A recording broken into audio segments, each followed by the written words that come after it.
ఎందుకు కొడుతున్నామో తెలుస్తుంది మీకు. RRR తెచ్చుకోవాలన్న పట్టుదల 30,000 కోట్లు సెంట్రల్ గవర్నమెంట్ని అడగడానికి నరేంద్ర మోడీ గారిని వదిలిపెట్టలే రేవంత్ రెడ్డి గారు.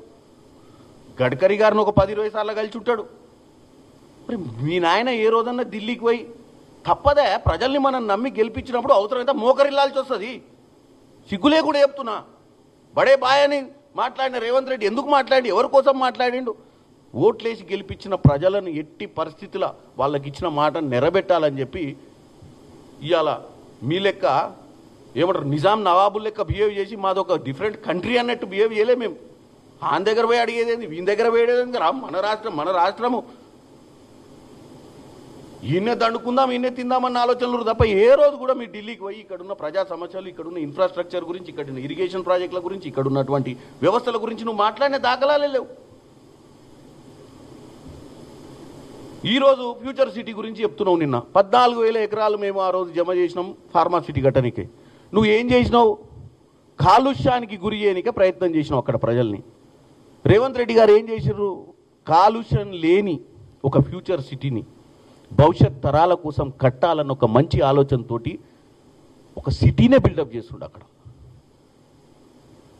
అక్కడ ప్రజలకు ఆరోగ్యం కాదు, అక్కడ ప్రజలకు ఉద్యోగాలు ఇవ్వాలని, అక్కడ ప్రజలకు ఉపాధి కల్పించాలని, అక్కడ స్పోర్ట్స్ యూనివర్సిటీలు పెట్టాలని, అక్కడ విదేశీ నుంచి పెద్ద పెద్ద కంపెనీలను పెట్టుబడులను తీసుకొచ్చి ఒక మహానగరాన్ని, కొత్త నగరాన్ని తీర్చిదిద్దాలన్న ఆలోచనతో రేవంత్ రెడ్డి గారు ముందుకు పోతుడు. అంటే నువ్వు ఇప్పుడు చెప్పంగానే ఫ్యూచర్ లేని లీడర్ అనొచ్చు, నువ్వు ఫ్యూచర్ సిటీ కట్టలేని అనొచ్చు, ఏం కాంగ్రెస్ పార్టీకి ఫ్యూచర్ లేని మేమేం బాధపడతాను. నేను ఎందుకు సమాధానం చెప్తున్నా నీ తలతిక్క వ్యవహారాల కంటే తెలంగాణ ప్రజలకు ఈ మతి భ్రమించిన వ్యక్తి గురించి అవగాహన రావాలని చెప్తున్నా. ఈరోజు ఏది పడితే అది మాట్లాడితే చెల్లదు. కేటీఆర్ వాస్తవాలు మాట్లాడు. 2.5 ఏళ్ళ ఇంకా సమయం ఉంది, మేము చేస్తున్న పనులు ఉన్నాయి. నువ్వు చెప్తే 1 కోటి ఎకరాలని లేని భూమి గురించి కూడా చెప్తున్నావు అంటే మరి తెలంగాణ ప్రజలకు అర్థం చేసుకోవాలి. నువ్వు సైకో అయిపోయినావు అనేది చెప్తున్నాను నేను ఇండైరెక్ట్గా. ఇవాళ ఫ్యూచర్ సిటీని ఒక మంచి ఆలోచనతో రేవంత్ రెడ్డి గారు ముందుకు పోతున్నారు. ఇవాళ కృష్ణా జిల్లాలో ఎవరు తెచ్చిర్రు? హైదరాబాద్ మంచినీళ్ళు మీరు తెచ్చిర్రా? 2011లో గోదావరి జలాలు కూడా కాంగ్రెస్ పార్టీలో ఉన్న హయాంలోనే వచ్చింది. అంతకుముందు కృష్ణా వచ్చింది. హైదరాబాద్ నగరంలో మంచినీటి సమస్య పరిష్కారం కూడా మీరు చేయలే. మీరు ఇంటికో నల్లా ఇస్తాము, డబుల్ బెడ్రూమ్లు ఇస్తామని చెప్పి కేవలం మాటలే చెప్పారు, కానీ ఎవరింట నల్లా తిప్పుతుర్రు రమ్మని చెప్పారు. ఇవాళ ఎవడు బిందెలు పట్టుకోకుండా రోడ్డు మీదకి పోతుర్రు. మీరు 10 ఏళ్లలో ఇన్ఫ్రాస్ట్రక్చర్కి 8 లక్షల కోట్లు పెట్టిరు కదా. ఇంటికి నల్ల రాలే, ఎవరికి డబుల్ బెడ్రూమ్ రాలే. మరి ఎవరికి ఇచ్చిర్రు మీరు 8 లక్షల కోట్లు? చెప్పండి, ఎవరికి ఇచ్చిర్రా అంటే ఒకటైతే చెప్తా లాస్ట్. కేసీఆర్ గారికి ఎర్రవెల్లిలో ఫామ్ హౌస్, ఈ అభివృద్ధి కార్యక్రమంలో అభివృద్ధి చెందిన వాళ్ళ జాబితా. హరీష్ రావు గారికి మొయినాబాద్లో ఫామ్ హౌస్, ఇక నీకు జన్వాడల ఫామ్ హౌస్, ఇక మీ ఇంట్లో కవిత గారికి శంకర్పల్లిలో ఫామ్ హౌస్. ఇది తెలంగాణ ప్రజలు అర్థం చేసుకోవాలి. భూమి భూమి భూమి భూమి అని తిరుగుతురు కదా ఇంటి చుట్టూ. ఎవడో భూమి వేసుకోబోతుండే, ఎవడో భూమి దాచుకుంటుండే, ఎవడో భూమి కబ్జా పెడుతుండు. ఎందుకంటే మనం చేసిన పని అందరు చేస్తుర్రు అన్న ఒక ఆలోచనలో బతుకుతురు మీరు.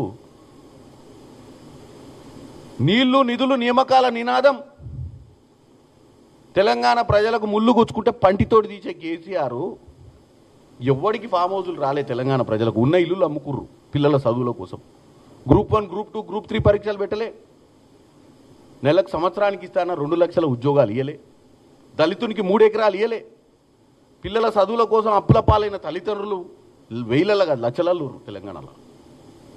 మరి నువ్వు మాత్రం 4 ఫామ్ హౌజులు, 1000 కొద్ది ఎకరాలు ఎట్లా సంపాదించారు చెప్పండి. మరి 8 లక్షల కోట్లలో మనం గీకినమా? సిమెంట్ గోడ గీకినట్టు. ఎక్కడి నుంచి వచ్చిన ఈ డబ్బు? అడిగేటోళ్ళు లేడని చెప్పి ఇప్పుడు రోజు పొద్దునోడు ప్రెస్ మీట్, మధ్యాహ్నం ఓడు ప్రెస్ మీట్, రాత్రిపూట ప్రెస్ మీట్లు పెట్టి తెలంగాణ ప్రజల్ని పక్కదోవ పట్టేయాలని చూస్తున్నారు మీరు. ఇకపోతే ఎన్నికలు ఎప్పుడు వచ్చినా మేమే గెలుస్తామంటుండే. ఇంక ఎన్నికలు ఎప్పుడు వచ్చేది ఏంది కేటీఆర్? వస్తూనే ఉన్నాయి ఎన్నికలు, పోతూనే ఉన్నాయి. నిన్న 90 మున్సిపాలిటీలు గెలిచినాము, అంతకుముందు సర్పంచులు గెలిచినాము, జూబ్లీ హిల్స్ గెలిచినాము, కంటోన్మెంట్ గెలిచినాము, పార్లమెంట్ గెలిచినాము, అసెంబ్లీ గెలిచినాము. ఇంకా మళ్ళీ ఎన్నికలు ఎందుకు వస్తాయి? నీకోసం రోజు సాయంత్రం ఎన్నికలు పెట్టడానికి ఏమన్నా పిచ్చోళ్ళ? నీకోసం నీకు ఏమైనా కాంపిటీషన్ పెట్టుకోవాలంటే ఇంటికాడ మీరు 3-4 మీ ఇంట్లో పెట్టుకోరు ఎవడు గెలుస్తాడు అని. ఏదైనా ఉంటే అదేదో పెడతారు కదా పోలు, సోషల్ మీడియా పోల్ పెట్టుకోరు, కేటీఆర్ మంచోడా, హరీష్ రావు మంచోడా, కేసీఆర్ మంచోడా, కవిత మంచిదా, సంతోష్ రావు మంచోడా అని పెట్టుకుంటే మీ ఇంట్లో ఎవరు మొగోలో తెలుస్తుంది. లేకపోతే ఆ కవిత ఇప్పుడు కొత్త పార్టీ పెట్టింది, ఆ పార్టీతో ఏమన్నా మీకు పోటీ ఉందా? మీరు మీ దాంట్లోకి వెళ్ళి ఎంతమంది బీఆర్ఎస్ పార్టీ వాళ్ళు కవిత దిక్కుపోతురని లెక్క చూసుకోరు తప్ప ఊకి ఎన్నికలు ఎందుకు పెడతారబ్బా? ఎప్పుడు ఎన్నికలు పెట్టినా మేమే గెలుస్తామని నిన్న పోయి ఆడ ముచ్చట చెప్తున్నాను. నేను ఒక్కటే చెప్తున్నా చివరికి, ఎవరు అధికారంలో ఉంటారో, ఎవరు ప్రజలు తీర్పిస్తారో, ప్రజలు ఏం ఆలోచిస్తుర్రో, ప్రజలకు ఏం కావాలో తెలిసినోడే నాయకుడు.